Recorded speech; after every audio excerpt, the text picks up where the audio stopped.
we can see that we are down in the starting position, a full rook and knight. In return, we only have one little pawn.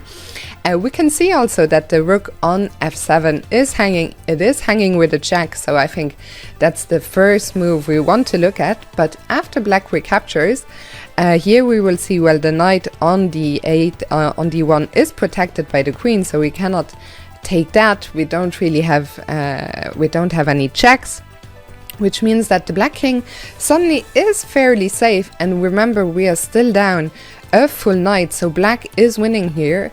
Even though black just lost a full rook, they still maintain the extra knight, and we simply don't have a good follow-up. So we have to go back to the drawing board. If the move is not pawn takes f7 with a check, well, there is one other check which is screaming to be played. We of course have control over the h file, so queen h7 is a move you want to look at. It is a forcing move. The king is forced to step to f8, and here comes the question: how do we continue our attack here? Of course, we're once again not in time to take on f7. Black is simply going to simplify, recapture, and once again we have the same problem. We don't have a continuation here. So in this position, are there any more checks? Well, there are some queen checks. All of them appear to be queen sacrifices, but only one of them is the winning move, and that move is queen h8. And what is the piece that is going to save the day? This bishop that we hadn't talked about yet, which is looking down the long diagonal.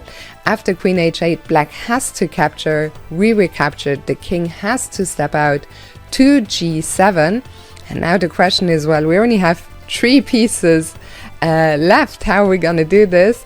We of course want to move the knight, but we can't just move it anywhere. If we, for example, take on c6, what's the problem? Well, the problem is that the knight from d1 was looking at c1 at c3 this entire time.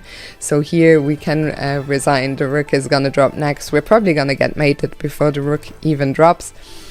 So the knight cannot jump anywhere because this bishop is under attack. So the knight has to jump somewhere where it also gives a check.